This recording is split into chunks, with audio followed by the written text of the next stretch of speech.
Welcome to episode 104. That's 104 of this shortlist. My name is Johnny Campbell. I'm your host for the next 45 minutes or so. I'm also the CEO and co-founder of SocialTalent. And today's show, we're going to be talking about reskilling leaders for hybrid working. Yes, this is something we have to focus on. We all know this. We felt it for the last 2 years. Flexibility has been a constant ask from employees, even prior to the pandemic. So when that genie got let out of the bottle, very few people wanted to return to the traditional ways of working. Hybrid and remote granted that elusive kind of work-life balance, or whatever you want to call it, and gave people a touch of control. They could perform to their best and kind of not feel tethered to a desk or a location or a commute. But if hybrid's here to stay, it's important that leaders are brought up to speed on how best to support this mode of working, because things have changed. We called in an expert for today's show and a friend of SocialTalent, Linda Jonas. And Linda is the co-founder of Cultivayo, a consultancy that works with enterprises and teams around the world to basically help them develop their leadership skills and styles towards this modern hybrid working, and identifies what are the differences between the old way of leading and the new.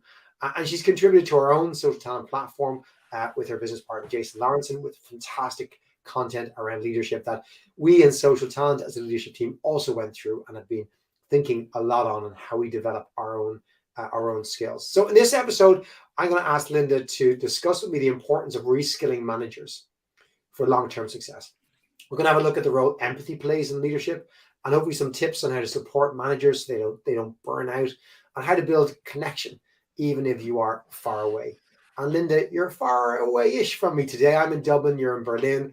You're very welcome. I was wondering if you might start by introducing yourself to our audience and maybe explaining a little about how you got here and your own hybrid working journey story as well.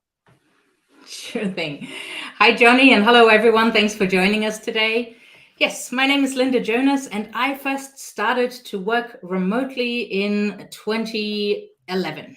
I was based in Australia. The founder of the company was based in Germany, and most of our clients were in the San Francisco Bay Area. When I took up my first team in about 2012, there was certainly no guidance on how to manage remote or hybridly, and I had to learn the hard way. So I am pleased, after spending 10 years in the performance management and feedback space, to now have dedicated the last couple of years to helping managers impact their teams, create better environments, and help HR to sort of upskill the whole organization to perform better as a whole. And yes, I'm now based in Berlin, but if you hear a funny accent, I am German. I have Polish roots. I studied in the UK. I lived in Australia for 10 years, and I have that passport too. And I worked mainly with Americans. So if my accent is all over the place, you know why. I love that. I think that gives you much more credibility. You're not just a one country, one culture person. Like, you've lived and breathed so many different cultures, and leadership is something that extends cultures, particularly today when a lot of us manage teams from all over the world. They may actually be all over the world these days as well. I thought we'd start, Linda, by jumping into an article that was published in Fortune recently on this very topic. And it was published by Betsy Leatherman, and it's called "The Pandemic Has Redefined Leadership at Every Level. Meet the New Hybrid Leader." And I thought this was interesting. There's been lots of articles like this, Linda. I'm sure you've read many of them. But in this, the author talks about 5 particular traits that she believes the new hybrid leader needs to have. I'll list them out there: relatability, authenticity, vision, curiosity, and motivation. That they're key. I wonder if you comment on whether you believe they are also the 5 traits, if there's 6, if there's 7, if there's 4, if they're similar. And then maybe share with me, how different are they to perhaps what we would have expected from a leader in a non-remote environment 3 years ago? Yeah, there's tons of articles, and there's tons of great words that you can put around what is sort of needed for hybrid workers, for hybrid management right now. So regarding the article, there's nothing wrong with those words. I also find them maybe not as pointy as they could be. And I think that they touch on a lot of important things without calling them out explicitly. So the whole like relatability, that to me is like, oh, are we coming from the same school or something. This word doesn't quite gel with me too well, but the content about relatability goes into the authentic human, which is then also the second piece. Like, authenticity is great, but in there they go into how important it is to be vulnerable. And yes, it is important to show vulnerability and be human, but that is not necessarily authentic for everyone. And yet it is really important to build it in to foster connection. Vision, of course, big word, always important, has been, still is. Curiosity for me is more of a tool. They really talk about care in that, and the curiosity about the person. And curiosity is great for a lot of things. And if you look at it with the realm of how can we help our individuals get better, then curiosity is important. But I guess curiosity is more the tool rather than like what we actually need, which is the care for people. And motivation, I mean, that sort of went into the realm of, if you're motivated as a leader, then your team is automatically motivated. And I think that there is a lot of more mechanisms behind it. So, Johnny, there's nothing wrong with those. But I think that there's more. What would you propose, though, Linda? Like, if not those five, you've had time to think on this, you reflect on this, you've worked with teams. How would you model this? If somebody wants to sit down and have a quick flashcard summary of the things they need to think about, how would you put that together? Is there a quick list? What does it look like in your words and your experience? Yeah, there is. So the way that Jason and I look at this is fundamentally the right mindset, first of all. And if you're asking about the difference of managing traditionally and hybrid, the difference is obviously in a hybrid or remote work environment, we don't see each other as much. There's a lot of shorter touch points with each other. So we need to be way more intentional with what we're doing. And that is sort of the biggest difference. And there are some skills obviously as well that are needed for that. But let me just start with that mindset. And let me just ask you, Johnny, have you ever met someone who woke up in the morning and thought, boy, I really hope I screw up today. I really hope I disappoint as many people as possible and make a big mess. Have you ever met someone like that? Never. They don't exist, Linda. Well, I think what does exist is people who then become disgruntled and then they turn into something, but really, like, at the core, people want to succeed and they want to do their best. And this is sort of what we call the cultivation mindset, is that if you really believe and trust that people want to do the best, then your role as a manager is to give them what they need and to take away the obstacles so that they can become the best version of themselves and succeed, because we're hardwired for success. So I think this mindset is always important for any management, be it the traditional way, hybrid or remote. But in hybrid and remote, this becomes even more important. And then for that, we also have like a 3C model, as we call it, like a couple of words to remember easier and to focus on, because obviously there's a lot to look at. But what a hybrid leader particularly needs is clarity, is to create clarity. And that is in every sense: how we work, how we communicate, what is expected of you, what you expect of me, because uncertainty kills engagement. And so this is really the one thing that we need to be crystal clear. And when we're at home and when we don't see each other, we don't see how other people are working, we need to be crystal clear about as many things as we can. So I think clarity would be one of the things that leaders need to know these days and learn and improve on. The second is care. So in this article, I mean, it's sort of under the curiosity lens, and I agree with the fundamentals of the article. But care is a little bit more than the curiosity, right? It's compassion, it's the help and support, it's the radical candor, the right conversations that we have. And it's a lot about the well-being and just helping the individual to enable the performance to be at their best. So care is the second C of the 3 Cs. And then the third one is connection. And connection, and I think this is what the article leads itself to, with authenticity and the relatability. But the goal really is to create connection. And connection was already a big issue when we were in the workplace. There are frightening stats when you look at them today, how many people felt disconnected and lonely even when they were in the workplace. And that certainly got worse and enhanced now that we're at home and further away. So how can we build connection and bring people together and avoid isolation? So those are the 3 C's: clarity, care, and connection. If you add the cultivation mindset, you got a 4th C potentially there, right? I particularly love the cultivation mindset. It's been something that resonated with me once we begun the training just over a year ago here in SocialTalent, and we all went through this program. And that idea, I relate to it very simply in my head as to, you have a flower or you have a plant, and as long as it has sunlight and water and it is weeded appropriately, it will grow. It is there to grow. And this idea that we are all there to succeed and grow, that's our natural state, if you like. But it's the lack of sunlight, water, and the lack of tending to the weeds that can cause us to lose that and to wither on the vine, essentially. And, that image really resonated with me and gave me clarity as to that general role of a leader.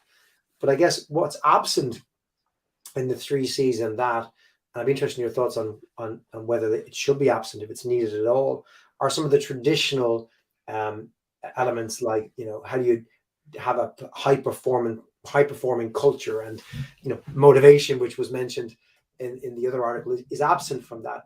Is your belief then that if you have a cultivation mindset, if you have that clarity, if you have that that kind of collaboration and everything else in the team, if you have the 3 C's in the cultivation mindset, does the rest just come?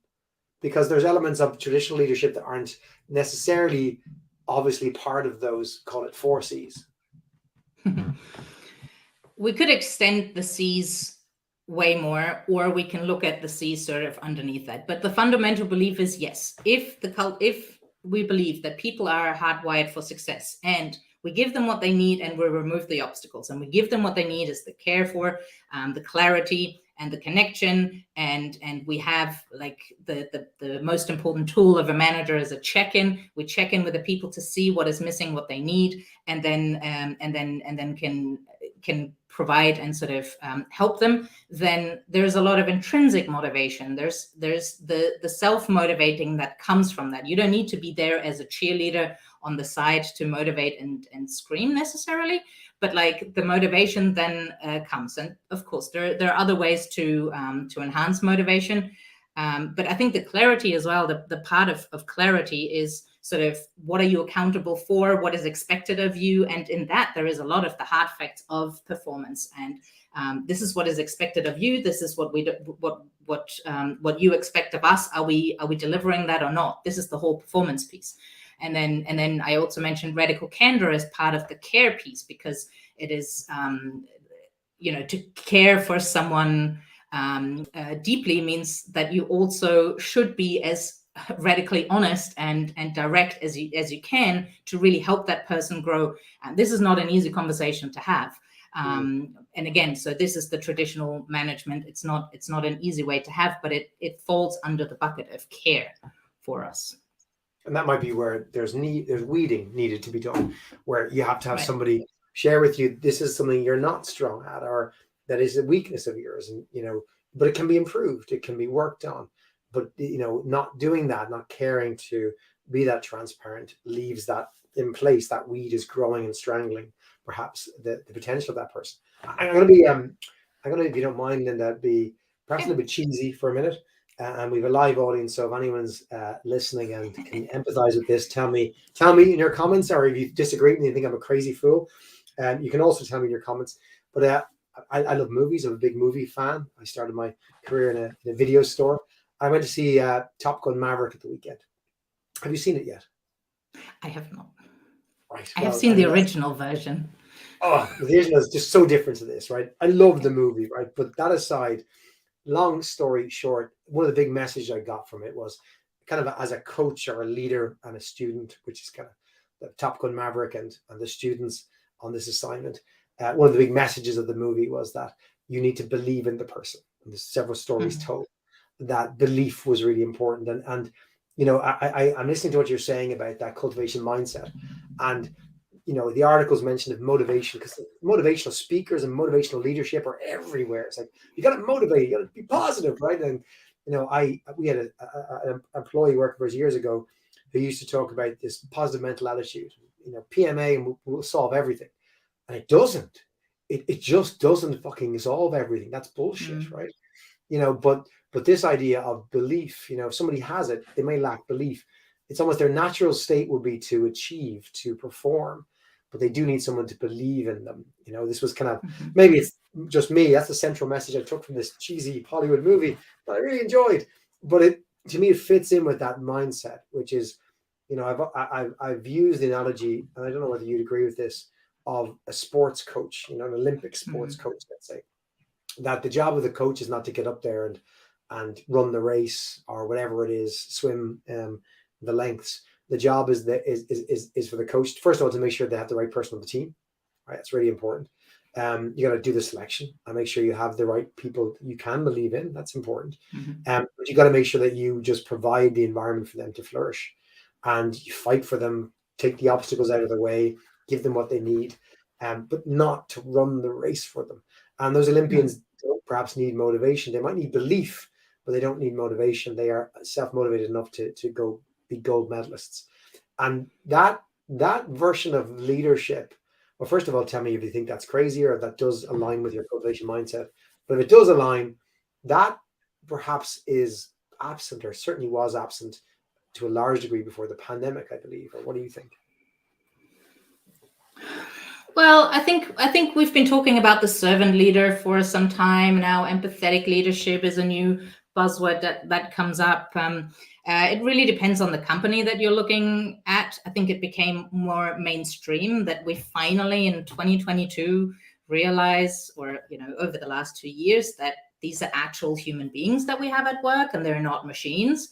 And so those human beings, they actually, the well-being is important. Like, that's a topic that has been become more and more important over the last 10 years. But I think latest with the pandemic hitting, it's like, oh yeah, right. If people don't sleep well, if they're not well, then it doesn't matter how amazing and brilliant they are. They just cannot perform well at all. So there's something more that we need to look out for here as the whole human. So this is great to see that this became mainstream. So that this is a nice way that we're going. And the sports coach reference has been there for a while as well. Personally, I love it. We're using it as well with Jason for a bunch of things, because really this is the idea of not looking at past performance, of not putting someone down and going like, remember last year when you lost that race? Like, oh yeah, that's not the way to motivate people or to bring them forward, but to be forward looking, to help people in the moment with the right nudges, to, you know, give them what they need at the time to succeed, and to help them achieve that bigger vision, that sort of, you know, winning that race, that tournament, and going towards that common shared, very clear goal as well. Way easier when you're a soccer team and you want to win the championship of what the goal is than necessarily in businesses always. But the analogy there is brilliant, and I think there's some really great sports coaches that have brought out a lot out of individuals who may even not be the best individuals individually, right? Like if you think back a couple of years ago, Iceland in the European Championship in 2016, I don't know whether there are any soccer fans here, but like Iceland drew with Portugal, right? You have a Ronaldo on the one hand, sort of a star player, and then you have a bunch of people from Iceland, a lot of them who don't even play professional soccer, but are dentists or whatever. But because of the team spirit and how they worked together, and the fans that supported them and the whole surrounding, they went on to sort of beat England and whatever, like went really, really far, which I think is an incredible story if we just bring the right people together and help them to perform well with each other. then we can achieve a lot. And sometimes 1 and 1 can equal 11 as well. So it's really like, how do we bring whole teams together and help them succeed? And this is kind of what we're trying to do at work, or should be trying to do at work too. I guess the inverse is correct as well, that you can bring a bunch of superstars together. And again, I'm not a big fan of soccer. I know very little about soccer, but from my friends and colleagues who do support soccer, many of certainly the big English teams and even some of the big Spanish teams have brought together the best players, and it hasn't worked. Whether it's and it probably is lack of leadership and poor selection, that a bunch of superstars, 11 superstars, doesn't beat. On paper they don't beat everybody, because that gelling doesn't happen, and the coach or leader is so important to that. I want to go into another topic, if you don't mind, and then it kind of stretches into another article that was published this month in Harvard Business Review around this topic, and it's an article by Gabriella Mauk on how can you build visibility into a hybrid workplace. And I guess what this article is really all about, our piece of research, is around measurement. And that's a big question that came up for debate in the last 2 years. Maybe it's still being debated, Linda. I remember very early in the pandemic, an advisor of ours coming to me and saying, Johnny, we need to build, measurement software. It's going to be huge. You can track what people are doing on their browsers, what time they logged in and logged off, how many keystrokes they took. The performance management is going to be huge in this way. I was like, oh no, this is like Orwellian, 1984 kind of stuff, or Terry Gilliam's Brazil. Is like, no, I don't want this world. But managers, traditional managers, let's say managers who weren't born into this hybrid world, they have been wondering how they measure performance. Like, I talk to people in Ireland in particular, and I hate to say it about my own country, but the Irish leadership, most Irish leaders I speak to, are just way behind on this. They tell me, you can't really manage people if they're all remote, Johnny. It just doesn't work. I hear you, maybe you've made it work, or you think you have in your company, but big companies don't do it. I'm going, well, we work with companies with 200,000 employees and they're making it work. You don't know what you're talking about. But there's this fear and this kind of, I have to have something to look at. And this article is trying to address how much do you actually have to have, and what does that look like? So I'd love to maybe get your thoughts on the article, but more importantly, the bigger context of visibility on whether it's inputs or outputs, or what your thoughts are in this kind of hybrid model. Yeah, it's funny, really, that when we think someone is dedicating their time and spending 8 hours putting their bum in that seat and just looking at a monitor, that is performance. But if we don't see them, then that is the absence of performance. Where to start there? What fundamentally is broken is that we inherited the management model that is very, very old, that is coming from the 1920s, 30s, where work was very different, the work environment was different, where we really tried to turn humans into, how Gary Hamel calls it, like semi-predictable robots. So the whole of management is there to turn humans into machines. And then now, fast forward, and a lot of the jobs that we're doing, and granted, not in all of them, but in many of the cognitive jobs that we're doing, what we're trying to get out is, like, what makes us human is what makes us particularly good at work. But we're still using the same mechanisms that we used there. The 8-hour shift, for instance, right? 8 hours a day. That is because a factory had 3 shifts, 24 hours split into 8 hours. Those 8 hours are completely arbitrary. And that is something that has been bugging me for the past decade, that we still think that this should be the norm and we're not questioning it. Where finally now we got to a point where, like, oh, maybe the time isn't the only thing that we're measuring, and maybe the 8 hours aren't right. But so the traditional model is broken on how we look at performance. And in the US, it's also called compensation. We're compensating people for the time that they're away doing other fun things to owning them at work. This is not working. So I would say a lot of the things have been broken before, but we were used to it. We were used to just, trotting into the office and sitting there, I'd see sometimes people just hang out in front of their laptop just to be in a little bit longer, and then it looks like, oh, that person is staying really long every day or whatever, and we perceive that this is performance.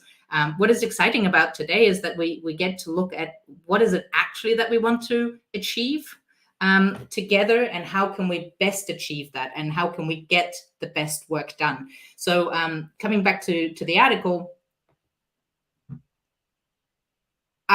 or coming back to your point about the visibility of like looking at someone's desk, like, no, when did we ever think that was okay to just spy on people and just say like, oh, if you're sitting there, then you're working or tracking the monitor? Where's the trust there? If you're not extending the trust to me, and if you're controlling and monitoring me, then guess what? You're not getting my best self there, and it doesn't feel quite right and good to me, and already like we're in a very different relationship. Like, work as a contract, I give you this, you give me that, and that's where it ends, to where humans thrive, and that is like where work is a relationship, where we work together. So I think there's a lot of software and technical advances that are super helpful. For instance, scheduling meetings, right? If you have an international team in different countries, when is the best time to meet, or when someone is available? Like, there's amazing tech that when they look at all of our individual systems, they can help us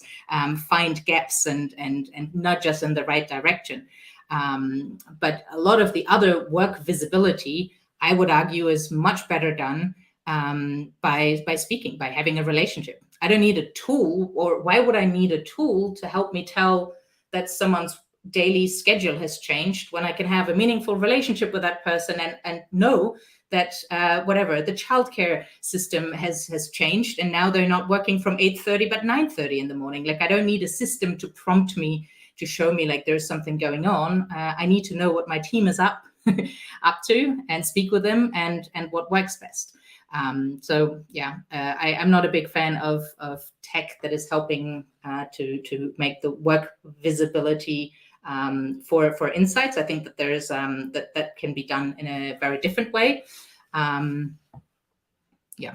There's a point in this HBO article, or there's a diagram, and if I was recommending to our readers, skip to the diagram, right? It's kind of it's a 3x3, or it's a 4x4, but it basically maps out 3 areas: informed, engaged, and empowered. So measuring trust, and across the matrix of transparency, access, and action.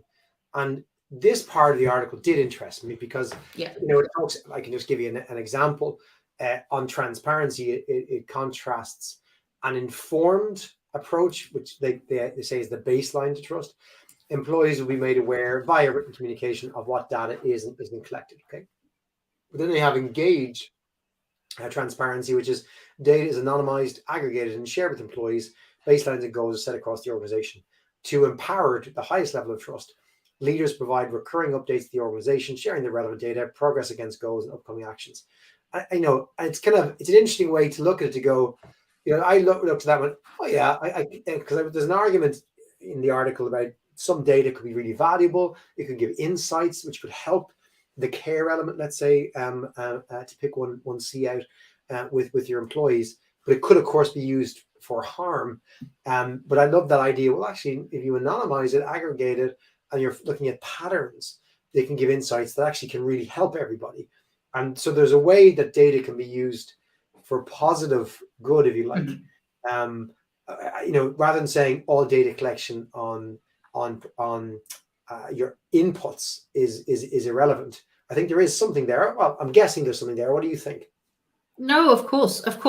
Again, like, the advancements of technology are amazing, and it's crazy to see what the HR tech market is working on as well, in terms of people analytics, and like the predictions that they can make, and sort of the areas that they can highlight, or network analysis, right? Who's working with whom, where are silos? Like, there's a lot of data that is very helpful. And what I like here as well, it's this table, but also right at the top, it sort of calls out like to look at individuals. Do you need universal flexibility, variable flexibility, case by case flexibility, fluid flexibility? Like, where do you stand? So I think there's a a lot. This is a very worthwhile article to read, by the way. This is good, and there's a lot of data that can do well. But for some of it, like I'm just worried about it being a gimmick, or us relying too much on the systems as well. And one of the examples was like, oh, you can then learn when your employee sort of changes the work habits, because the tool can tell you, and you don't need to wait for your next one-on-one. It's like, well, that may not be the best example of why data is needed and what a system should be telling you. But for sure, it's incredible, the data that is there and the access that it can give to all of us to work better with each other. Looking forward to seeing what else comes there. I'd agree. And for those of you listening to the podcast, you can find links to the articles we've shared so far in the footnotes, whether it's on Apple, Spotify, wherever you're listening to your podcast. And those of you listening live, you can see it in the chat on YouTube and LinkedIn. And we've got a question that's come in, a comment/question for you, Linda, from David Fitzgerald, who's listening live on LinkedIn. Is the issue to train managers and he's put that in capital letters, and to help the employees adapt to output-based management over time-based? Some reprogramming needed on all sides. So I guess the thing, rather than being a thing about developing leaders, I think David's point is, do we not have to do both? It's both the leader who needs to develop and also her employees. What are your thoughts there? Yes, both need to develop, but it starts with the clear expectations. And if we say, we're looking for time and this is what we want from you, then you will get the time. And if you're looking for output-based results, then this is sort of what we're talking about. So I think it comes from training the managers to look at the right clarity to set at the right expectations. And then for the employees to adapt to that, because we all maybe had that moment where we think like, oh, we're so busy, so we must be so productive, but really it isn't necessarily about the time that we put in. But we can't take the time out completely either. It's not just the output. One example is always like a travel agent in 2020 could have done whatever they wanted to sell trips. It was just not possible to reach their targets and their goals. But they might have tried something. It's not the time that they put in, but maybe the creativity, maybe the learning, maybe the other thing that they have done. So I think it's not just the output as well that we create, but how did we get there? Was it ethical? Did we learn something? Did we, that not just the what, but also the how that we need to look at? And absolutely, it is tough. It is not easy to measure performance by any stretch of imagination, and it certainly didn't get easier now. Culture is really important in this, Linda. It's a common kind of thing that's popped up recently as a lot of companies went back to the office, if not full time, maybe only 2-3 days a week. There's been this issue that's popped up in several articles. I'm sure you've come across it yourself or heard it or experienced it, where employees are looking at the policies, which says, you can work from home X days a week, it's no problem at all. But they see leaders, particularly senior leaders, going back into the office much more, maybe 4 or 5 days a week. And there's that cultural pressure then to turn up. This fear that if my boss is in the office more than I am, even though I technically don't have to be, she's in there, and I heard my other colleagues going in 4 days a week now as well. I'm still doing 2. What if for that next promotion I don't get considered because she's going in and she's seen more? Talking about culture and its role and this kind of issue that's kind of coming up more and more again at the moment. Yeah. Number one, obviously, culture is super important, and there's different cultures. In some cultures, this is what we're doing, so you better follow what I'm doing, might be the culture, or it is explicit. This is what I'm doing because this is what I need to do my things best, and this is my preference of coming in.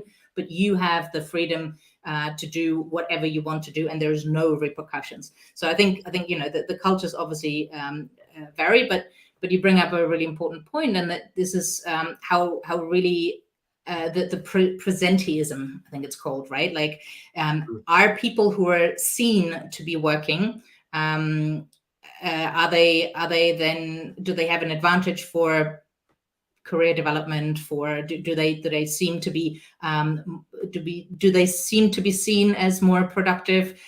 Do we give them more information, share more information with them, right? Like some people go to the office because they fear that they're missing out. But again, this is the fundamental that isn't quite there. There isn't the clarity of how do we communicate, what information is shared where and how. It shouldn't be accidental because I'm in the office, I pick up that this project is coming up, or I pick up something else. This is the rethinking and the reskilling and the retraining and the rearranging how we work, to put those mechanisms in place that it doesn't matter whether you're in or not, that you know what's happening, that we know whether you're achieving the things that you need to achieve, that we know whether you're ready for the next career move or not, and that we know what you need to do to actually get to the next point or not, and not just go and whatever, and be seen in the office. So yeah, is that a cultural change? Probably. It is. We need to be way more intentional about including everyone. There was a quote at the beginning of our first article that I really liked. I'm going to read it again. It said, absent a guidebook, most resorted to freestyling. This is managers, with varying degrees of effectiveness. Managers eager to master this new work from home world were driven to work faster, increase efficiency, and strive for something better. It didn't work. So if that's true, that, you know, at the start of this, we didn't have a guidebook and we were all just thrown at it, which maybe is true. What's your sense of the amount of companies, percentage of companies, organizations that are deliberately upskilling, retraining their leaders, looking at these issues, you know, enabling employees, if David Fitzgerald's comment, you know, is taken on board, just really actually actively doing something to try and improve everyone's skills, to change the processes, are versus the companies who are just going, can we just let it go back to what it was? You know, or we're waiting for it to go back to what it was because we just don't want to deal with this. I don't know any statistics, and impossible for me to guess there what that is. But you hear of some famous examples of companies who are like, no, that's it. You know, we had our fun. Now we're back to work as if we weren't doing anything in the last 2 years before, and that hurts. And no one wants to hear that. You know, while we were struggling and working so hard, we didn't actually achieve anything, and we had this taste of flexibility, and now you're telling us to come back. So, yeah. Those aside, I think a lot of companies are working on it and are trying to create new structures, but a lot of it is still coming from like the structural point of like, okay, we get it, you want flexibility, so now we do 3 days and 2 days or something. And this is not helpful. This is now the new 5-day rule is now a 3-day rule or whatever. We really need to go back to the drawing board and see, like, how does everyone's work get done best? What does that mean for the time? Like, I hated it when we had a bunch of phone calls, but not enough phone booths in the office, and really, like, you were always struggling to sort of find a spot to take your phone call. It is so much easier and better to work from home. Did we need a pandemic to show us that, or could we have learned that earlier? That really, if we need to take a phone call, we need the space, and that might be better in a different environment. So I think it's a lot of relearning of what is the job at hand that we need to get done. How can we enable people to do that best? What is the personal preference and style? And how can we support people? And it's not easy, but I mean, the only way is just to try and learn and experiment and sort of look at the individual roles and not try and put like overarching new systems for people that limit them in another way. And have those conversations and co-create with people. Just sit down, co-create, experiment, and see what's working. Yeah. You referenced earlier Gary Hamel in a quote around, you know, how we spent maybe hundreds of years trying to mechanize people and, you know, adapted this, you know, factory approach of 3 shifts of 8, and we've tried to just impose that in the world, and how we woke up to the fact that we're all people. Has that awakening perhaps made or given us the fertile soil if I'm going to borrow your cultivation analogy for a second, Linda, Nice. has it given us the fertile soil to actually be much more inclusive by default? That we don't actually, maybe if we are genuinely leading in this way, we don't have to remember to be inclusive or have a separate inclusivity drive, that being people first focused is naturally inclusive. Is that something you'd share the opinion on? Is it different? What are your thoughts around that inclusivity and leadership going forward from this kind of hybrid perspective? I think the silver lining of those really tough last couple of years, to varying degrees, tough for different people. The silver lining is that yes, we have the opportunity of now rethinking how we create work and how we make that work for everyone at that workplace, and create working models that actually work for what it is that we want to achieve, while sort of also allowing the human beings to have a life next to it. So absolutely, this is the fertile ground, and I think that's why it is such an exciting time to be in HR right now as well, and why a lot of companies are playing with this sort of new opportunity to reshape how we work. And there's so much to tackle, and there's so much to rethink, that we're just now realizing on how broken it was. Meetings were broken. How many useless meetings did we have in offices just because we're here? Oh, let's go and meet, without kind of thinking, why do we need to meet? Could we do it in a more efficient, effective other way? Right, like that, or whatever. Like, we had so many things were happening or working by accident in the office, that now we realize, no, to really set them up, and to really make it work for everyone, we need a different system.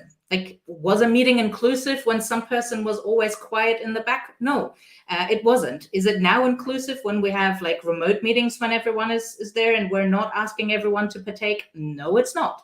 Hybrid meetings, even harder. So we just need to, and we learned now that we need to be way more intentional with how we set up communication channels, meetings, set expectations, create our boundaries, what sort of rituals are important to us, what protocols we need. This is really giving us a chance to sort of start from the drawing board and say, if we want to achieve this, how do we get there? And what are the things that we need to put in place and explicitly design to make it work? So yeah, I think it's a massive silver lining, and I'm grateful for that in a way. There's one word that I want to probably remember from today's conversation, and I encourage others, is that intentionality, right? That is probably the biggest difference, in my opinion, between pre-pandemic and post-pandemic leadership, whether you're hybrid or not, is the intentionality you put on different things. And there's different models. You mentioned 3 C's, and the cultivation mindset, and there's 5 things in that Fortune article, and lots of people have different models, but I think intentionality is common across all of them. It won't happen by accident anymore. If it ever happens by accident, you have to be intentional. And Linda, you've shared so much with us, and for those of you who are SocialTalent customers on the podcast here today, you can check out Linda's training content by just checking out your library, look up our authors, and find Linda Jonas, and tell us what you think. I know it's fantastic. It's helped us massively. There's fantastic leadership programs in there. But perhaps for those who can't access you, can you leave us with one last tip for our shortlist, our 104th piece of advice that perhaps has been given to you during your career by others, or it's perhaps something you've learned yourself and want to share with our audience here today? I wanted to share something different, but now how this conversation went, there's one thing that I would love to share as an advice. You can share too. It's no problem. I can do too? Yes, you can. Of course, you can do anything you want, Linda. Win. Because coming back to your summary, yes, it is the intentionality with the hybrid work. It is the clarity. And there's one tool that I briefly mentioned earlier that is the best way that we can sort of enforce the 3 C's as well, or not enforce, but like live the 3 C's and support the 3 C's. And this is one thing that we've been doing earlier in traditional work as well, but that is even more important in a hybrid work environment, and that is the check-in, to regularly, dedicatedly check in with people. So this is sort of one hint that I would have for everyone, is to really just check in with folks on a personal level, how they are. because when we're working remote, we don't know how someone shows up. We don't know where they come from, what happened before in their day, where they're standing, and we don't see the body language in the office, or we don't see any of the physical cues that we used to see. So we need to be way more intentional with the check-in. So this is something to build into all of your meetings and cadences and with your people. And then the other thing, from experience, selfishly, I'll share, well, not selfishly at all, from experience, I'll share with everyone is to look at self-care, to really prioritize self-care and look at yourself. Remember those days when we're sort of on planes all the time, going to conferences? I think I met you in Paris at some conference, right? In the beginning of the plane, the stewardesses would always do the safety instructions and share that you need to put your own oxygen mask on before you help others. And I think this is not only important when it comes to some emergency on a plane, but really we should be ready with our own oxygen mask, and we should look after ourselves and help ourselves to feel good, to bring the body and brain, which is our most important tool that we bring to work, to keep that as well as we can, and to be there, particularly as leaders and managers, to be the best version of ourselves, to then be able to help others as well. So prioritizing self-care is something that I unfortunately have seen over the last 2 years, many people not take too seriously because they had so many other priorities, so many other people to look out for. But really, if we don't focus on ourselves, it's not sustainable to just help others. So prioritizing self-care. I love that, Linda. Can't thank you enough for sharing your wisdom and insight today. It's been a wonderful conversation. I've thoroughly enjoyed, as have many of our audience, and Shirley, our good friend, as well. Just saying, she's so thankful for your sage advice. Linda, if folks on the podcast want to know more about your work, want to engage you, work with you and your colleagues, where can they find out more about you, or how can they connect with you? LinkedIn is the best way to connect with me, for instance. Linda Jonas, or cultivayo.com is the website that Jason and I have. And for anyone who is on the SocialTalent platform, I'd love if you'd dive into the content that we have there and gave us some feedback on that too. Linda, thanks so much. Really great having you. Let's have you on again soon. Take care. Thank you, Johnny. And thank you all for listening and joining us for episode 104. If you'd enjoyed that, let's come back next week. We want to hear from you next week on Wednesday. We usually drop our podcast on Wednesday evenings on Podcast Apple or wherever you find your podcasts, or we broadcast live at 11 a.m. Eastern, 8 a.m. West Coast US, and that's 4 p.m. UK and Ireland here in Europe. We'll be back next Wednesday, 29th of June, when we'll be joined by Annie Bonetta. Annie is a senior consultant at Recruiting Toolbox. She's also a contributor to the SocialTalent platform, where she's going to be talking to us about reducing bias in the hiring process. Annie has a wealth of experience as a talent acquisition leader and professional in this space, and she works with some of the biggest companies in the world to try and help them reduce bias in the hiring process. And we use her techniques and those of our colleagues in Recruiting Toolbox here in SocialTalent, and she's going to come and join us next week to share some of those with you. So if you want to reduce bias in your hiring process, only place you've got to be is with earphones in next Wednesday, 29th of June, or soon after that for your latest episode of The Shortlist. Until then, thanks for listening. We'll talk to you next week.